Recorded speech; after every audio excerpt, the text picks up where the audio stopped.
যার কারণে চোরটাকে মায়া লাগলো। আল্লাহর নবীর সাহাবী তাকে ছেড়ে দিলেন। সকালবেলা ফজরের নামাজের সময় মসজিদে নববীতে যখন গেলেন নামাজের জন্য, নবী করিম সাল্লাল্লাহু আলাইহি সাল্লাম বলেন, এ আবু হুরায়রা, রাতের বেলা যেই চোর তোমার ঘরে চুরি করার জন্য আসছে, চোরটা কোথায়? আচ্ছা বলেন, রাতের বেলা রাসূল দেখছে চুরি করতে? নবী নাই, শুধু আবু হুরায়রা আর চোর। নবী বললেন কেমনে এটা? তার মানে জানাইলেন কে? আল্লাহ নবী সাল্লাল্লাহু আলাইহি সাল্লাম বলেন, চোর কোথায়? আবু হুরায়রা বলেন, হুজুর চোর তো ছেড়ে দিলাম, আপনি জানেন কেমনে? নবী বলেন, আমি জানি চোর এসেছে, আমি এটাও জানি চোর আজকে রাত্রেও আসবে। আবু হুরায়রা রাদিয়াল্লাহু তাআলা আনহু বলেন, রাসূল, চোরটা গতকাল আমার কাছে কসম করে বিদায় হয়েছে, আর হে নাকি জীবনেও আসবে না বলেছে। আল্লাহর নবী বলেন, চোর যদিও বলেছে আর আসবে না, কিন্তু আজকে রাত্রেও আবার আসবে। মনে রাখবা, লিখে রাখো, নবী বলছেন মানে চোর আসবেই। রাত্রিবেলা আবু হুরায়রা রাদিয়াল্লাহু তাআলা আনহু চলে গেলেন ঘরে, সুন্দর করে নামাজ কালাম তাহাজ্জুদের নামাজ পড়ে শোয়া, মিটমিট চোখে অপেক্ষমান চোর আসবে। আল্লাহর নবী বলেছেন যার কারণে চোর আসতেই হবে। কিছুক্ষণ অপেক্ষা করার পর তাকায় দেখে চোর মহোদয় হাজির। আবু হুরায়রা রাদিয়াল্লাহু তাআলা আনহু পিছন থেকে চিন্তা করছেন, ধর্ম আজকে তোরে রাসূলের কাছে নিব, বিচার করবেন রাসূল। এ মুসলমান, তখনকার চোরদের বিচার, দর্শকদের বিচার করতেন আকায়ে নামদার মুহাম্মদুর রাসূলুল্লাহ সাল্লাল্লাহু আলাইহি ওয়াসাল্লাম। বর্তমান সময়ে চোর আর ধর্ষকদের বিচারও যদি উম্মতের ওলামা একরামদের কাছে দিত, আল্লাহর কসম ধর্ষক আর চোর বাড়তে পারত না। এটা সত্য না মিথ্যা বলেন তো? এই যে ধর্ষক বাড়তেছে, আলহামদুলিল্লাহ আমাদের যুবকরা এখন যথেষ্ট সজাগ। সন্ত্রাস, ধর্ষক এগুলো দেখলে এরা নিজেরাই সাইজ করে দেয়। কিন্তু রাষ্ট্রীয়ভাবে আইন যদি থাকতো এটা ভালো হইতো না? আবু হুরায়রা রাদিয়াল্লাহু তাআলা আনহু দ্বিতীয় দিন চোর ধরলেন। ধরার পরে এবার আগের মতো করে চোর কান্নাকাটি করে, নেকামি করে, বলে আল্লাহর কসম করে বলি আর কোনোদিন আসবো না, ছেড়ে দাও। আবু হুরায়রা বলেন, না না, তোর কসমের কোনো বিশ্বাস নেই, গতকাল কসম খাইলি, আজকে আবার আসলি, ছাড়বো না। বারবার আবু হুরায়রা মাফ করে দাও, আর হবে না, এমন সুন্দর সুন্দর করে করে কান্না করে আর বলে। আবু হুরায়রার মায়া লেগে গেছে, ঠিক আছে যা যা যা, ছেড়ে দিছি, আর আসবি না। আর জিন্দেগিতেও মানুষ ভুল কি 3 বার করে নাকি? একবার করছি, 2 বার করছি, যাক আর আসবো না ভাই, আল্লাহর হস্তে মাফ করে দাও। আবু হুরায়রা রাদিয়াল্লাহু তাআলা আনহু মনে মনে চিন্তা করলেন, দেখ চোর অভাবে পড়ে চুরি করছে, ছেড়ে দিই, ছেড়ে দিছে। ফজরের সময় রাসূল করিম সাল্লাল্লাহু আলাইহি ওয়াসাল্লাম বলেন, আবু হুরায়রা কি ব্যাপার, খালি হাতে কেন? আবু হুরায়রা রাদিয়াল্লাহু তাআলা আনহু বলেন, ইয়া রাসূলুল্লাহ, চোরকে যখন ধরলাম, চোর কান্না করতে করতে বেহুশের মতো হয়ে গেছে।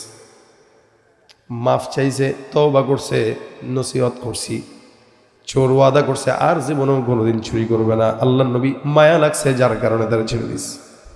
নবী ডাক দিয়া কে, আবু হুরায়রা, লিখে রাখো, আজকে রাত্রেও চোর মশাই আবার তোমার ঘরে আসবে। রাসূল করিম সাল্লাল্লাহু আলাইহি ওয়াসাল্লামের একজন সাহাবী ছিলেন, নাম উবাই ইবনে কাব রাদিয়াল্লাহু তাআলা আনহু। নবী সাল্লাল্লাহু আলাইহি ওয়াসাল্লাম একদিন উবাই ইবনে কাবকে বললেন, উবাই ইবনে কাব, তুমি বলো তো কোরআনের সর্বাধিক গুরুত্বপূর্ণ ফজিলতপূর্ণ আয়াত কোনটি? সাহাবা আজমাইনদের একটা আদব ছিল, নবী প্রশ্ন করলে ওইটার হাওলা রসুল এবং আল্লাহর উপর ছেড়ে দিত, এটা আল্লাহ রসুল ভালো জানেন। সাহাবিও বললেন, আল্লাহ রসুল ভালো জানে। রাসূল করিম সাল্লাল্লাহু আলাইহি ওয়াসাল্লাম বললেন, জানি তো, তোমাকে জিজ্ঞাসা করছি, তুমি তোমার জ্ঞান থেকে ফিকির করে বলো, তোমার জ্ঞান কি বলে কোরআনের সর্বাধিক কোন সূরাটা বেশি ফজিলতপূর্ণ? এই কথা রাসূল সাল্লাল্লাহু আলাইহি ওয়াসাল্লাম বলার পরে উবাই ইবনে কাব রাদিয়াল্লাহু তাআলা আনহু বলেন, আমার দিল বলে, আমার ইলম বলে, কোরআনে সূরা বাকারা থেকে নাস পর্যন্ত সবচাইতে সর্বাধিক ফজিলতপূর্ণ আয়াত যেটা, সেটা হচ্ছে আয়াতুল কুরসি। এই যে আস্তে বললেন, জোরে বলেন, খোঁচানো যেন না লাগে। সুবহানাল্লাহ যতবার বলবেন আওয়াজ দিয়া বলবেন। এই যে সুবহানাল্লাহ একবার বলছেন তো আল্লাহ পাক জান্নাতে একটা গাছ লাগাই দিয়েছেন। এখন যারা বলেছেন তাদের আরেকটা গাছ লেগে গেছে, সুবহানাল্লাহ। যে এখন আবার আরেকটা লেগেছে, সুবহানাল্লাহ। হযরত আবু হুরায়রা রাদিয়াল্লাহু তাআলা আনহুর একটা তাসবিহ ছিল দড়ির। সাহাবা একরামদের জামানায় তো আর ডিজিটাল তাসবিহ ছিল না। তো ওনার দড়িটার ভিতরে 2000 গিট দেওয়া ছিল, 2000 গিট। এই 2000 গিট সম্বলিত একটা তাসবিহ ওনার কাছে ছিল, দড়ি ছিল। এটা ওনার শোয়ার শীতানের কাছে রাখতেন। তো উনি যখন রাত্রেবেলা ঘুমাইতেন, ঘুমের আগে 2000 বার সুবহানাল্লাহ পড়ে ঘুমাইতেন। মানে 2000টা জান্নাতে গাছের চারা লাগায় ঘুমা যেতেন। সুবহানাল্লাহ। আল্লাহ রাসূল বলেন, ইন্না ফিল জান্নাতি লাশাজারা, কেউ যদি একবার সুবহানাল্লাহ পড়ে তার জন্য জান্নাতে একটা ফলের গাছ লেগে যায়। আবার বলেন সুবহানাল্লাহ। আমরা ফকিরের জাত বলেই বারান্দায় 10-15টা গাছের চারা লাগাই আর বলে এটা আমার বাগান। হ্যাঁ, 10-12টা বাগান গাছ, তাও ছোট ছোট, ছায়াও দেয় না, ফলও দেয় না, খালি ফুল ধরে আর ঝরে, ধরে আর ঝরে। আমরা কি আমার বাগান? মেহমান আসলে বাগান দেখবেন? বাগান, হ্যাঁ দেখেন। সে বাগান দেখায়, তাও কাকে? গ্রাম থেকে যে চাচি আসছে তাকে। গ্রামের চাচিরে ঢাকা শহরের বারান্দার বাগান দেখাইলে হবে? তাহলে ভাই, দুনিয়ার বাগানের চেয়ে জান্নাতের বাগান কত বড়। একবার বলতেছেন তো একটা গাছ লাগতেছে, কত বড়? নবী করিম সাল্লাল্লাহু আলাইহি ওয়াসাল্লাম বলেন, যে গাছটা লাগবে এই গাছের গোড়াটা এত মোটা। আরবের দ্রুতগামী ঘোড়া, আপনারা দৌড় দেখেছেন কিনা আমি জানি না, আমি দেখেছি। মদিনা থেকে মক্কায় যাচ্ছিলাম, তো এই সফরের ভিতরে হঠাৎ করে দেখি মরুভূমির মাঝখানে আমাদের বাসের পাশ দিয়ে একটা ঘোড়া দৌড় দিয়ে ঠাস করে চোখের পলকে চলে গেল। আর আপনারা জানেন আরবে গাড়ি না হইলেও মিনিমাম 120 কিলোমিটার চলে, রাস্তায় 120-140 দেওয়া। তো আমাদের গাড়ি 120-এ চলতেছে। তা আমি দেখলাম একদম ছুটে চলে গেল একটা ঘোড়া নিমিষেই। তার মানে সে মিনিমাম 200 কিলোমিটার আছে। তাগড়া ঘোড়া, পুরো একটা যুবক বসা। আমি ঘোড়াটার দিকে তাকায় থাকলাম, যতদূর দৃষ্টি গেল মনে হয় মিনিটের ভিতরে ঘোড়াটা আমাদের চোখের থেকে অদৃশ্য হয়ে গেল। এটা বর্তমান সময়ের আরবের ঘোড়ার কথা বলতেছে। নবী করিম সাল্লাল্লাহু আলাইহি ওয়াসাল্লামের জামানার আরবের ঘোড়া তো আরো বেশি তাগড়া ছিল। রাসূল বলেন, 100 বছর যদি লাগাতার কোনো ঘোড়া দৌড়ায়, এই জান্নাতে যে সুবহানাল্লাহর আওয়াজের কারণে গাছ লাগে, ওই গাছের গোড়াটা শেষ করতে পারবে না। আল্লাহ আরেকটা লাগাই দিয়েছে ইনশাআল্লাহ। এখন তো বললে সারা রাতি বলবেন, এই জন্য বলার আগেই বলবেন সুবহানাল্লাহ, ঠিক আছে? কারণ চায়ের দোকানে বসে বসে আমাদের দেশে গীবত আর শিকায়েতের চর্চা হয় নাকি? না জিকির হয়? চায়ের দোকানে জিকির হয়? কোনোদিন দেখছেন বাজারে কেউ জিকির করতে? দেখবেন না, কারণ এটা জিকিরের জায়গা না। লেকিন মাহফিলে আসলে অন্তত এই উসিলায় বলা হয়, এই কারণে বললেন আল্লাহ যেন আমাদের জবানের সুবহানাল্লাহ গুলো জান্নাতের বাগানে গাছের উসিলা বানায় দেয়। উবাই ইবনে কাব বলেন, কোরআনের সবচাইতে দামি সূরা আমার দিল বলে আয়াতুল কুরসি। রাসূল সাল্লাল্লাহু আলাইহি ওয়াসাল্লাম হাত দিয়ে ওনার বুকে একটা শাব্বাস ধাক্কা দিলেন। হ্যাঁ, তুমি যেটা বলছো এটা রাইট, তোমার ইলমে আল্লাহ বরকত দেখ। কোরআনের সবচাইতে ফজিলতপূর্ণ আয়াতটাই আয়াতুল কুরসি। শুধু তাই না, আল্লাহ নবী সাল্লাল্লাহু আলাইহি ওয়াসাল্লাম বলেন, কোরআনের সর্বাধিক চূড়া একটা আছে। যদি কেউ পাহাড়ে যান দেখবেন পাহাড়ের অনেক বড় চূড়া হয়, কিন্তু গোটা পাহাড়টা জুড়েই কোনোদিন চূড়া হয় না। হিমছড়ি পাহাড় যাবেন, খাগড়াছড়িতে পাহাড়টা অনেক বড় বিস্তৃত, কিন্তু চূড়া আছে একটাই। আল্লাহ নবী সাল্লাল্লাহু আলাইহি ওয়াসাল্লাম বলেন, পাহাড়ের যেমন চূড়া আছে, কোরআনের একটা চূড়া আছে।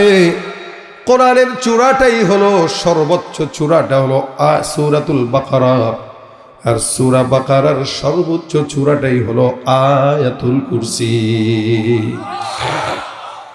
গোটা কোরআনের চূড়া হইল সূরাতুল বাকারা, আর সূরা বাকারার চূড়া হইল আয়াতুল। আল্লাহ নবী সাল্লাল্লাহু আলাইহি ওয়াসাল্লাম বলেন, এটা আয়াতুল কুরসির ফজিলতপূর্ণ আয়াত। আমার আল্লাহ পাক রব্বুল আলামিন আয়াতুল কুরসিকে একটা সুন্দর জিহ্বা দিয়েছেন, দুইটা ঠোঁট দিয়েছেন। সুবহানাল্লাহ।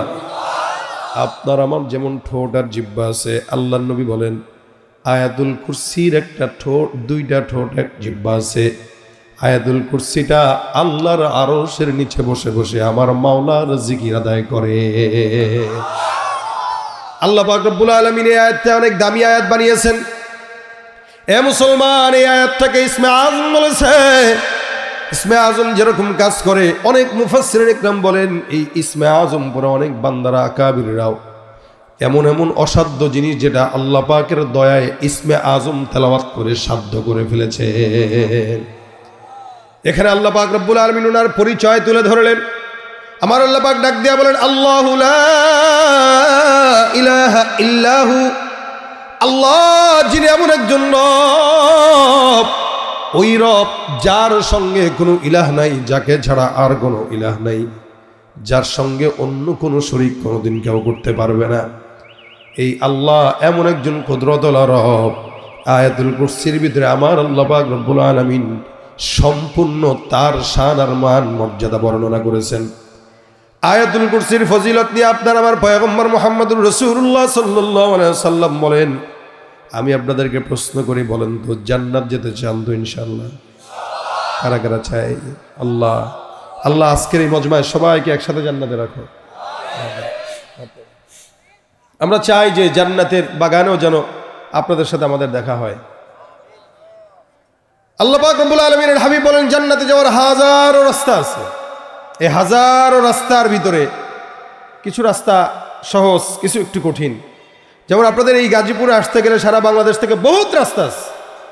এদিক দিয়ে আসা যায়, ওদিক দিয়ে আসা যায়, ওদিক থেকে আসা যায়, চতুর্দিক থেকে আসা যায়। কিন্তু সবচেয়ে আসান তরিকা যে হেলিকপ্টার উঠে যাবে সে আসতে পারবে ঢাকার থেকে 5 মিনিটে। জান্নাতে যাওয়ার হাজারো রাস্তা আছে। অন্যান্য আসান তরিকার ভিতরে নবী একটা আসান তরিকা শিখাই দিতেছেন, বলবো? রাসূল সাল্লাল্লাহু আলাইহি ওয়াসাল্লাম বলেন, কেউ যদি জান্নাতের সহজ তরিকায় যেতে চায়, 5 ওয়াক্ত নামাজের পরে যদি কেউ পড়ে ফজরের নামাজ, জোহর, আসর, মাগরিব, এশা, 5 ওয়াক্ত নামাজের পর কোন ইমানদার বান্দা যদি আয়াতুল কুরসি পাঠ করে, আল্লাহর নবী সাল্লাল্লাহু আলাইহি ওয়াসাল্লাম বলেন, মান ক্বারা আয়াতুল কুরসি ফি দুবুরি কুল্লি সালাতিন মাকতুবা লাম ইয়ামনাহু মিন দুখুলিল জান্নাতি ইল্লা আইয়ামুত।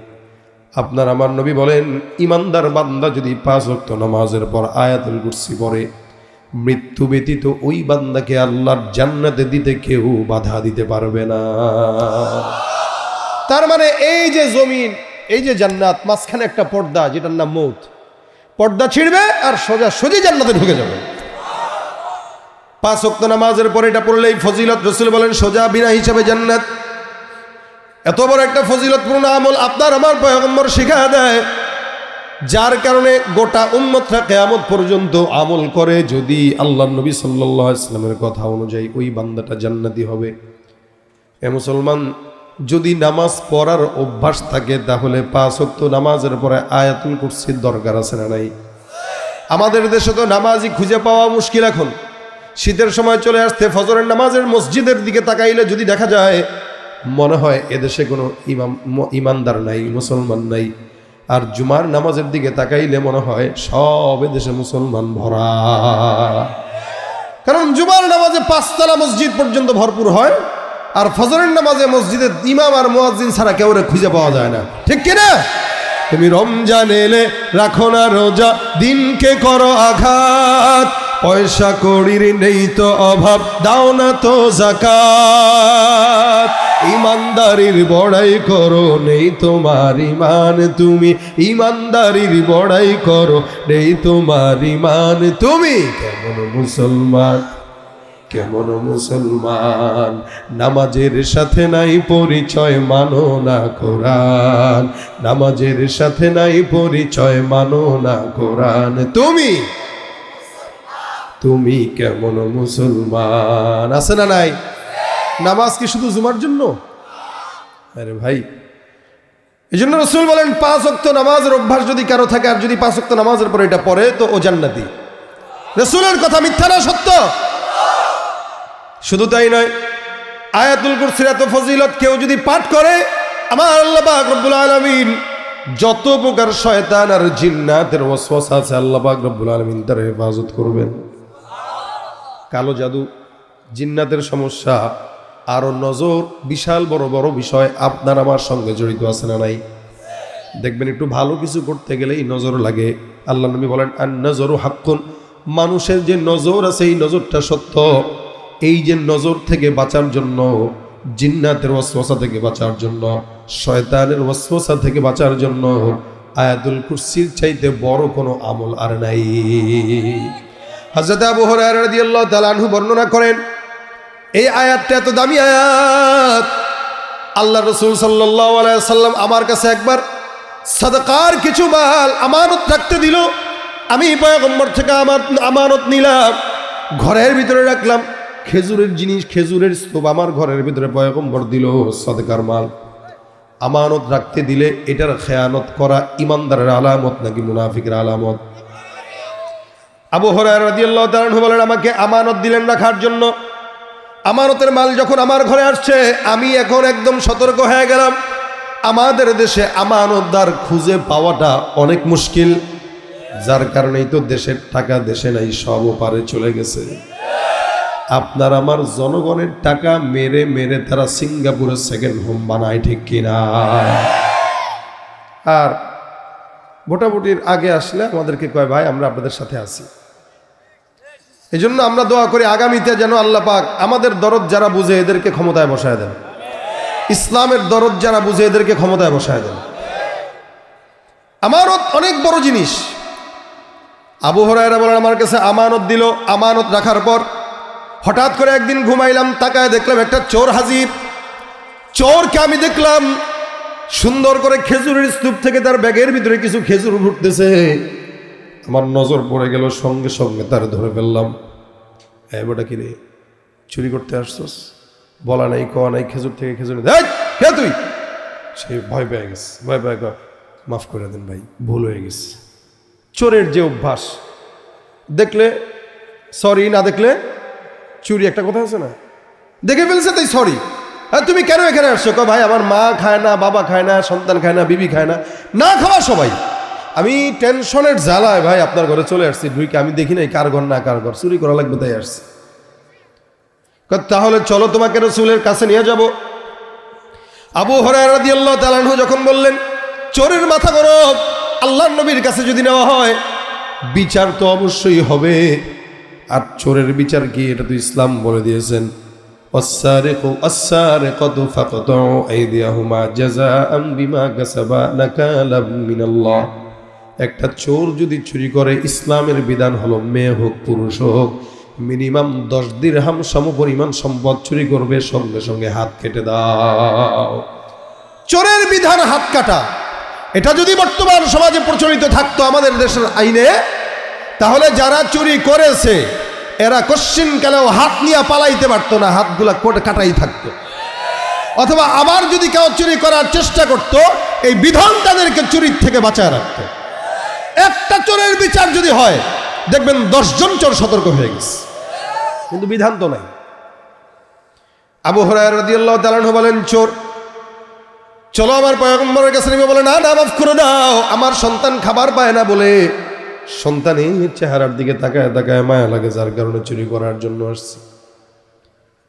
আবু হুরায়রা রাদিয়াল্লাহু তাআলা আনহু তার কথা শোনার পর কান্নাকাটি যখন করলো, তার মায়া লেগে গেছে। সাহাবা আজমাইনদের হাল হচ্ছিল, এরা একে অপরের ব্যাপারে অনেক বেশি ভালোবাসা রাখত, লেকিন কুফুরির ব্যাপারে তারা ছিল কঠোর। রুহামা বাইনাহুম, আল্লাহ পাক তাদের একজনকে আরেকজনের সঙ্গে মোহাব্বত জুড়ায় দিয়েছেন। যদিও এটা চোর, কিন্তু কাফের তো হয় নাই, যার কারণে চোরটাকে মায়া লাগলো। আল্লাহর নবীর সাহাবী তাকে ছেড়ে দিলেন। সকালবেলা ফজরের নামাজের সময় মসজিদে নববীতে যখন গেলেন নামাজের জন্য, নবী করিম সাল্লাল্লাহু আলাইহি সাল্লাম বলেন, এ আবু হুরায়রা, রাতের বেলা যেই চোর তোমার ঘরে চুরি করার জন্য আসছে, চোরটা কোথায়? আচ্ছা বলেন, রাতের বেলা রাসূল দেখছে চুরি করতে?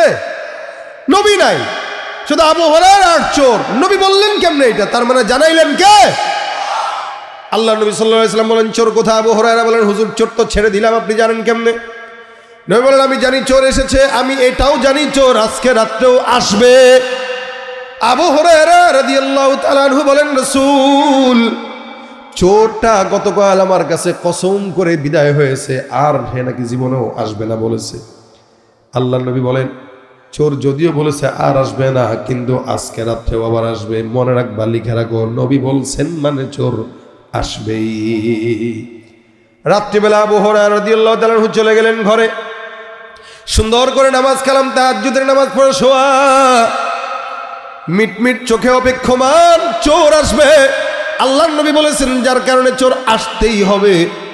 কিছুক্ষণ অপেক্ষা করার পর তাকায় দেখে চোর মহোদয় হাজির। আবু হুরায়রা রাদিয়াল্লাহু তাআলা আনহু পিছন থেকে চিন্তা করছেন, ধর্ম আজকে দূরে, রসুলের কাছে নিব, বিচার করবেন রসুল। এ মুসলমান, তখনকার চোরদের বিচার, দর্শকদের বিচার করতেন আকায়ে নামদার মুহাম্মদুর রাসূলুল্লাহ সাল্লাল্লাহু আলাইহি ওয়াসাল্লাম। বর্তমান সময়ে চোর আর ধর্ষকদের বিচারও যদি উম্মতের ওলামা একরামদের কাছে দিত, আল্লাহর কসম ধর্ষক আর চোর বাড়তে পারত না। এটা সত্য না মিথ্যা বলেন তো? এই যে ধর্ষক বাড়তেছে, আলহামদুলিল্লাহ আমাদের যুবকরা এখন যথেষ্ট সজাগ। সন্ত্রাস, ধর্ষক এগুলো দেখলে এরা নিজেরাই সাইজ করে দেয়। কিন্তু রাষ্ট্রীয়ভাবে আইন যদি থাকতো এটা ভালো হইতো না? আবু হুরায়রা রাদিয়াল্লাহু তাআলা আনহু দ্বিতীয় দিন চোর ধরলেন। ধরার পরে এবার আগের মতো করে চোর কান্নাকাটি করে, নেকামি করে, বলে আল্লাহর কসম করে বলি আর কোনোদিন আসবো না, ছেড়ে দাও। আবু হুরায়রা বলেন, না না, তোর কসমের কোনো বিশ্বাস নেই, গতকাল কসম খাইলি, আজকে আবার আসলি, ছাড়বো না। বারবার আবু হুরায়রা মাফ করে দাও, আর হবে না, এমন সুন্দর সুন্দর করে করে কান্না করে আর বলে। আবু হুরায়রার মায়া লেগে গেছে, ঠিক আছে যা যা যা ছেড়ে দিছি, আর আসবি না। আর জিন্দেগিতেও মানুষ ভুল কি তিনবার করে নাকি?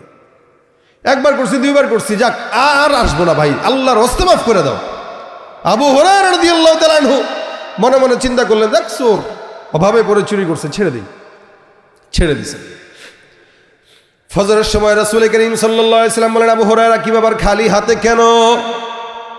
আবু হুরায়রা রাদিয়াল্লাহু তাআলা আনহু বলেন, ইয়া রাসূলুল্লাহ, চোরকে যখন ধরলাম, চোর কান্না করতে করতে বেহুশের মতো হয়ে গেছে।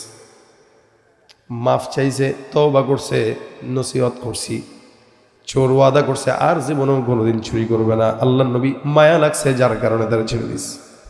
নবী ডাক দিয়া কে, আবু হুরায়রা লিখে রাখো, আজকে রাত্রেও চোর মশাই আবার তোমার ঘরে আসবে। কয় রাত? কথা কয় না, কয় রাত? এ মুসলমান, চোর নিয়ে বড় বিপদ। চোর এমন একটা জাতি, হাজারো বার চুরি করার পর ধরা খাইলে করবো আর জিন্দগিতে করবো না, ঠিক কিনা? এখানেও চোর থাকতে পারে, কিতা পারে না? আরে ভাই, মসজিদে জুতা চুরি করার জন্য যা মাহফিল আসবে না, আবার আবার কয় ভাই মসজিদে জুতা চুরি, ইমানদারদের জুতা চুরি করলে ব্যবসায় বরকত হয়। হ্যাঁ, তো এখানে আপনাদের মোবাইল চুরি করলে তো বরকত দিতে পারে নাকি? কথা কয় না, আছে নাই?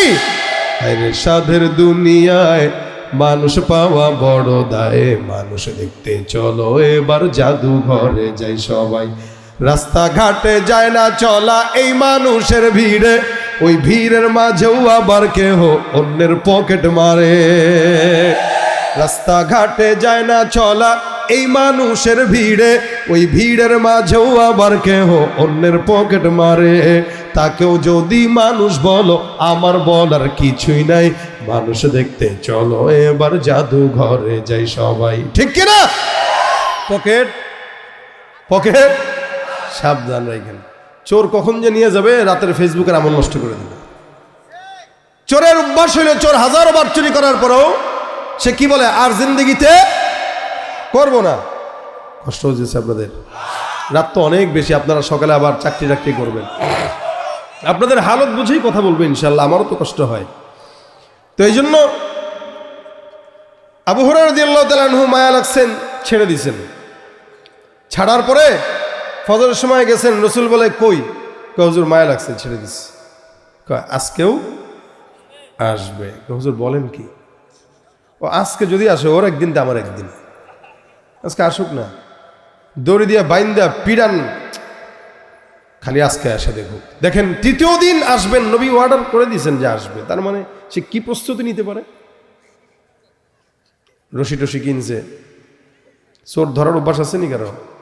কথা কয় না, আসেনি অভ্যাস? আরে আমাদের দেশের মানুষ 2 টাকা 5 টাকার চুরি করার চোররে ধইরা পিটাইতে পিটাইতে নাক ভেঙে ফেলায়, কি ঠিক না? মাইরাও ফেলায়, মাইরাও ফেলায়, 1 টাকার জন্য মেরে ফেলায়।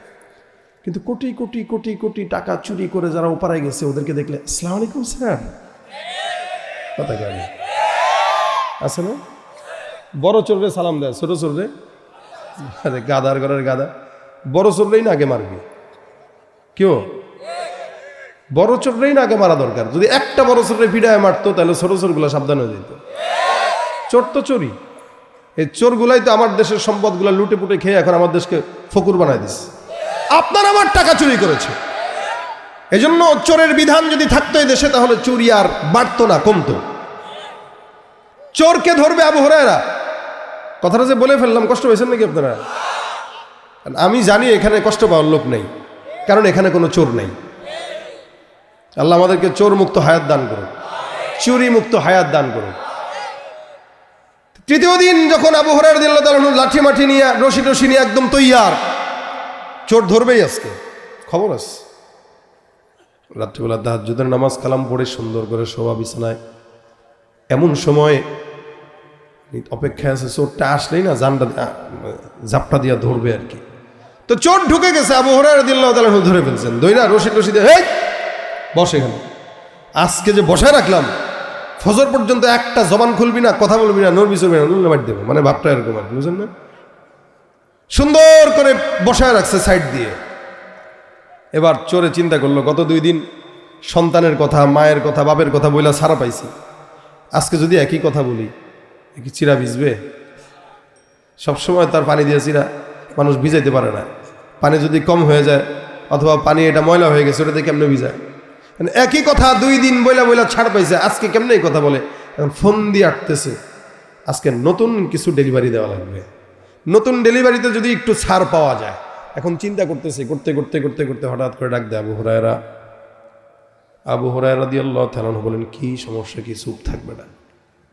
নবীর কাছে নিমু না, মায়ের যে খাবি। কে আবু হুরায়রা, আল্লাহর রাস্তায় একটু মাফ করা যায় না? কোনো মাফ নাই। নবীর কাছে যে তুমি আমারে নিবা, আমি রসুলের সামনে যাইতেছি না, ভয় লাগে।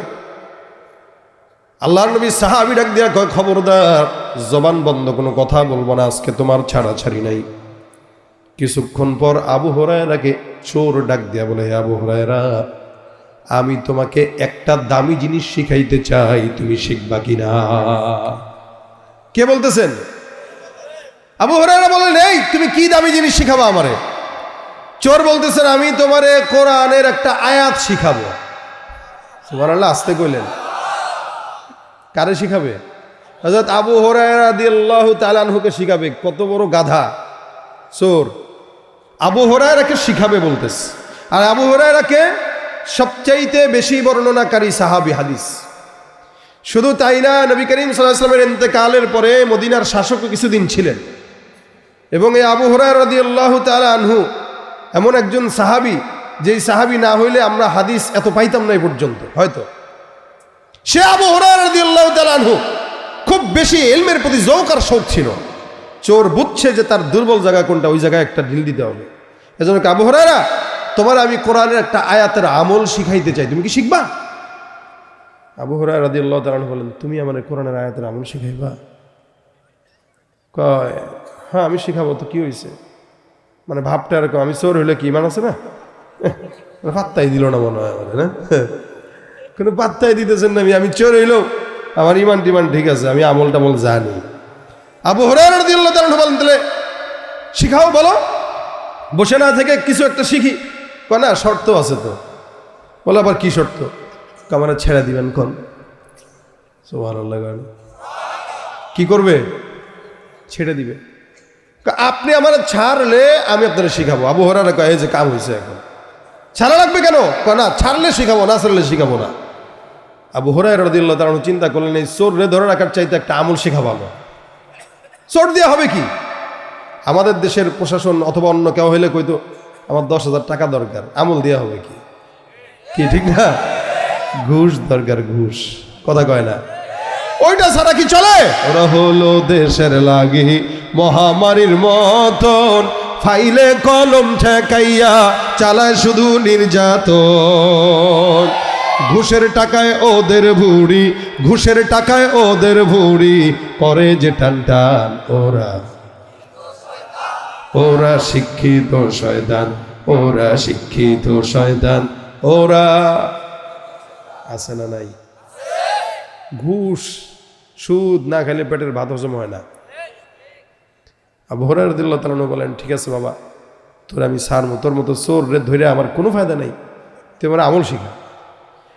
চোর মশাই এবার পড়া শুরু করে দিল, আল্লাহু লা ইলাহা ইল্লা হুয়াল হাইয়ুল কাইয়্যুম লা তাখুযুহু সিনাতুন ওয়ালা নাওম লাহু মা ফিস সামাওয়াতি ওয়া মা ফিল আরদ ইলা আখিরিল আয়া পর্যন্ত একদম শেষ করে ফেললেন।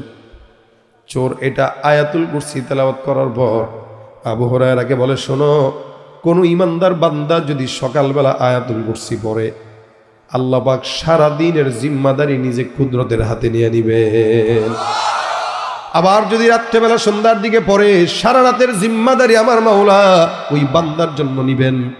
শুধু তাই না, যত প্রকার শয়তানি ওয়াসওয়াসা আছে সব থেকে আমার মাওলা তার হেফাজত করবেন। সুবহানাল্লাহ। বলেন তো আমলটা দামি না কম দামি? ওর আগে আবু হুরায়রা রাদিয়াল্লাহু আনহু এই আমল জানতেনই না। আবু হুরায়রা বলেন, আল্লাহু আকবার, তুই তো আমার দামি জিনিস শিখাইছস। হ্যাঁ রে, আমাদের আকাবিররা যখন করে এলেম শিখতে বলতো, আইনা বুনাউল মুলুক, হ্যাঁ কিরের বাদশা, কিসের কি তোরা বেটা প্রাসাদের ভিতরে বৈশা কিসের সুখ পাস? আমরা কিতাবের প্রত্যেকটা লাইনে লাইনে আমরা তার চাইতে বেশি শান্তি পাই। এক একটা ইলমের পিছনে যে শান্তি। আবু হুরায়রা রাদিয়াল্লাহু তাআলা এটা শিখার পরে খুশি হয়ে গেছে। যা বেটা ভাগ, ধরে নিয়ে রাসূলের কাছে কি করবো, বসামু, আমার আমল শেখা শেষ, তুই ভাগ, ফট। ফুটে গেছেন তো রাসূল সাল্লাল্লাহু আলাইহি ওয়াসাল্লামের কাছে সকালবেলা গেছে। ফজরের নামাজের সময় আল্লাহর নবী ডাক দিয়ে কয়, কিরে ব্যাপার কি, হাত খালি কেন? হুজুর কাহিনী ঘটছে। কাহিনী খালি তোমার লগেই ঘটে না? 3 দিন তোমারে বলে দিলাম চোর আসবে, তুমি একদিনও ধরে আনতে পারলাম না, কারণ কি বলো? হযরত আবু হুরায়রা রাদিয়াল্লাহু তাআলা বলেন, রাসূল, ওরে রাত্রেবেলা ধরছিলাম, ধরার পরে আটকাইছিলাম, ও আমার একটা দামি আয়াত শিখায়া ও ভাগছে। রাসূল বলেন, কি শিখাইছে বলো? সে বলছে, কেউ যদি আয়াতুল কুরসি সকালে আর রাত্রে পড়ে, তো শয়তান আর জিন্নাতের ওয়াসওয়াসা থেকে, অনিষ্টতা থেকে আল্লাহ পাক তাদেরকে হেফাজত করবে। নবী করিম সাল্লাল্লাহু আলাইহি ওয়াসাল্লাম বলেন, ইন্নাহু ক্বাদ সাদাকাকা ফাহুয়া কাযুব। আল্লাহ নবী বলেন, নিশ্চয়ই চোর তোমাকে যেটা শিখিয়েছে এটা 100% সত্য। চিন্তা করেন, চোরের শিক্ষার ব্যাপারে স্বীকারোক্তি দিচ্ছেন স্বয়ং রাসূল। তার মানে তার ইলমের গভীরতা আছে, চোর হইল নাকি? রাসূল সাল্লাল্লাহু আলাইহি ওয়াসাল্লাম পরে বলতেছেন, এই এটাকে তুমি চিনো? ফাহুয়া কাযুব। যদিও সত্য বলেছে, কিন্তু এটার মতো মিথ্যাবাদী আর কেউ না, এটা মিথ্যুক। আবু হুরায়রা রাদিয়াল্লাহু তাআলা বলেন, ইয়া রাসূলুল্লাহ, বুঝলাম না, প্রথম দিন আসলো, দ্বিতীয় দিন আসলো, তৃতীয় দিন আসলো, আপনি প্রতিদিন বলে দিলেন চোর আসবে, আপনার কথা অনুযায়ী চোর আসছেও, আবার এখন বলতেছেন চোর যা শিখিয়েছে সত্য, কিন্তু সে মিথ্যুক। হুজুর, আপনি কি চিনেন তাকে? আপনি না চিনলে কেমনে জানলেন যে 3 দিন আমার কাছে আসবে? আবার সে মিথ্যাবাদী, এটাও কেমনে জানলেন? নবী বলেন, তাকে আবার না চিনি আমি? যাকা শাইতান, এতক্ষণ যে আসছে তোমার কাছে 3 দিন, ও রক্তে মাংসে করা কোনো মানুষ না, ওটা হলো ইবলিশ, শয়তান। তার মানে ঘটনাটা কার? শয়তান না চোরের? শয়তানের। তোমার কাছে যেই সাদাকার মালগুলো আমানত রাখা ছিল, এই মালের বরকত নষ্ট করার জন্য তো বারবার আসছিল, যাতে মুসলমানদের হক নষ্ট হয়। কিন্তু যখন ধরা খেয়ে গেছে, তখন নিজের জান বাঁচানোর জন্য হইলেও তোমার কাছে তার দুর্বল জায়গার যে দোয়া, ওইটা শিখায় ভাগছে। তার উদ্দেশ্য ভালো, কথা সত্য, মতলব খারাপ, কিন্তু সে যেটা শিখিয়েছে এটা সত্য। কোন ইমানদার বান্দা যদি রাত্রেবেলা সকালবেলা পড়ে, তো আল্লাহ পাক তাকে এই আয়াতুল কুরসির মাধ্যমে সকল প্রকার শয়তান জিন্নাতের বেবরকতি থেকে হেফাজত করবেন। বা বাস্তব কথা বলি, অনেক সময় ঘরের ভিতরে টাকা রাখবেন, দেখবেন নাই, পাইতেছেন না। আমি উত্তরবঙ্গে আমাদের খুব ঘনিষ্ঠ এক লোক আছে, মাহফিলে গেছি উনার বাসায়। আতরের একটা ডেস্ক আছে আলাদা, আমার বাসায় আবার আতরের ডেস্ক আছে আলাদা, অনেক আতর। এটা পছন্দর, কিছু মানুষের পছন্দ আছে, আতর পছন্দ, রাসূল সাল্লাল্লাহু আলাইহি ওয়াসাল্লামের আতর পছন্দ ছিল। তো এই লোকের বাসায় দেখি আতর, আমি বললাম, কেউ ভাই আপনি আমার বাসার থেকে নকল করছেন নাকি? আপনার বাসায় কয়টা? আমাকে আপনার বাসায় যা আছে এসছে, আমার বাসায় 3টা বলস। কন এবার? আমার তো আরও বেশি ছিল। আমি তো বাকিটা কই? কয় জিন চুরি করছে। জিন চুরি করছে? আমি কয় কি? হ্যাঁ, আমি রাত্রেবেলা 10টা মেপে একদম গয়না গয়না আমি শুই, সকালে ওইটা দেখি 2টা নাই। আমি কারে কি বলেন, আপনার বাসায় জিন আছে নাকি? কয় জিন আছে না, আমার মুরিদ টুরিদ হয়তো হবে, না তো আমার জিনিস চুরি করবে কে? বরকতের জন্য চুরি করে। আমি বললাম, সত্যি কথা বলে? হ্যাঁ সত্যি, শুধু আতর না, আমার টাকাও চুরি করে। আমি ঘরে আর কেউ আসে নাকি? ধর কে আসবে? এই ঘরের ভিতরে আমি থাকি একা, রাত্রেবেলা রাখি আর সকালবেলা ওইটা দেখি নাই। দুষ্ট, চুরি করে ফেলে, বরকত নষ্ট করে ফেলে। দেখবেন ঘরে হঠাৎ করে টাকা রাখছেন, 2000 টাকা নাই, খুঁজে খুঁজে পাবেনই না। একটা জিনিস রাখছেন, খুঁজে পাবেন না, মনে করবেন ও চুরি করছে, ও চুরি করছে। চুরি শয়তানই করবে, নষ্ট করে আপনার সম্পর্কের ভিতরে সন্দেহ ঢুকায় দিবে। এই জন্য রসুল বলেন কেউ যদি সন্দেহ থেকে বাঁচতে চায় তাহলে সেজন্য রাত্রে এবং সকালবেলা আয়াতুল কুরসি পড়ে। আমরা তো ভাই জবান দিয়ে অনেক কিছুই পড়ি, আমরা যেই পরিমাণে সময় নষ্ট করি, এই সময়ে সারা দিন জিকির আজকার হাজার হাজার বার করা যায়, হাজার বার করা যায়, হাজার বার। আপনি যদি খালি ডিজিটাল একটা তসবিহ হাতে রাখেন মাগরিব থেকে ঘুমানো পর্যন্ত যে কয়বার পড়ছেন, আপনি দেখবেন রাত্রেবেলা পর্যন্ত মিনিমাম 2-3 হাজার বার আপনার ইস্তেগফার করা হয়ে গেছে। খালি একটা রেখে দেখেন। হযরত আবু হুরায়রা রাদিয়াল্লাহু তাআলা আনহু 12,000 বার প্রত্যেক দিন ইস্তেগফার করতেন। কয়বার? 12,000 বার। প্রতিদিন 12,000 বার ইস্তেগফার, আস্তাগফিরুল্লাহ ওয়া আতুবু ইলাইহি, এটা পড়তেন। কিন্তু আমরা গল্প করি। এই জন্য আজকে থেকে নিয়ত করবো 5 ওয়াক্ত নামাজের পর আয়াতুল কুরসি একবার করে পড়বো ইনশাআল্লাহ। যদি পড়ি ফায়দা দুইটা, একটা মৃত্যুর সাথে সাথে জান্নাত। সুবহানাল্লাহ, আসছে কোন কেজরে কোন মিয়া, মৃত্যুর সাথে সাথে জান্নাত। 2 নম্বর, দুনিয়াতে যত অকল্যাণ আছে, অনিষ্টতা আছে, শয়তানের জিন্নাতের সব কিছু থেকে আল্লাহ পাক হেফাজত করবে। এটা আমাদের উভয়, আমার জন্য যেমন প্রয়োজন আপনাদের জন্যও প্রয়োজন। এই কারণে গার্মেন্টস শ্রমিকরা বা স্কুলের ছাত্র ভাইয়েরা অথবা ব্যবসায়ীরা 5 ওয়াক্ত নামাজের পর মুখে আল্লাহু লা ইলাহা ইল্লাহু জবানে লাজেম বানায় ফেলবেন। যদি না পারেন নিয়ত করেন আজকে থেকে শিখবেন, অন্তত এটা নিজের কল্যাণে শিখেন ভাই, নিজের কল্যাণে শিখেন। আজকে একজন মানুষ এই রাত্রেবেলা বাসা বাড়িতে আওয়াজ যাচ্ছে, অনেক মা বোনরাও শুনতেছেন, আপনারাও শুনতেছেন, যে কেউ একজন যদি এই আমলটা বাসা পর্যন্ত নেয় ইনশাআল্লাহ তার জন্য জান্নাতের গ্যারান্টি রাসূল দিয়ে দিচ্ছেন। কষ্ট হবে কি? পারেন তো, পড়লেন, সমস্যা কি? যখন মনে হয় পড়লেন। 5 ওয়াক্ত নামাজের পর একবার করে পড়ে ফেললেন। পারেনি তো নামাজের পর একটু বসে সময় নষ্ট না করে 1 মিনিট লাগবে পড়তে আপনাদের, 1 মিনিট একটু আল্লাহর জন্য, নিজের জন্য একটু দিলেন। আল্লাহ পাক আমাদেরকে এই আমলটা করার তৌফিক দান করুন। এই কথাগুলো বলা হলো এইটার কারণেই। এই জন্য এই আয়াতটা আমরা মুখস্থ করব, যারা পারি তারা পড়ব। আলহামদুলিল্লাহ আজকের মজমা মাগরিব থেকে পর্যন্ত চলছে। যার আলোচনার থেকে যে জিনিসটা আপনি কোট করছেন ওইটা আমল করেন। আরে আমার এটাই যে করবেন এরকম না, যেহেতু আমি শেষে আলোচনা করলাম এটা মনে থাকবে সহজে, এই কারণে বললাম। বাকি যে কোনো ওলামা একরামদের আমল থেকে যদি আপনার কোনো একটা কিছু পছন্দ হয় আপনি ওটাই নেন। একটা করে আমল এক একটা মাহফিল থেকে শিখেন, জিন্দগি ইনশাআল্লাহ চেঞ্জ হয়ে যাবে। আল্লাহ পাক যারা বলনেওয়ালা আগে এদেরকে আমল করার তৌফিক দান করুন, এরপরে শুননেওয়ালাদেরকে করার তৌফিক দান করুন। আমার খুব শ্রদ্ধাভাজন মহাব্বতের ভাই গাজী আল মাহমুদ সাহেব হজরত চলে আসছেন, উনি এই মাদ্রাসার মুরব্বী। হজরত আপনাদের আজকে মোনাজাত পরিচালনা করবেন ইনশাআল্লাহ। আমরা শেষ পর্যন্ত মোনাজাত ধরে যাব, আমিও বসে আছি।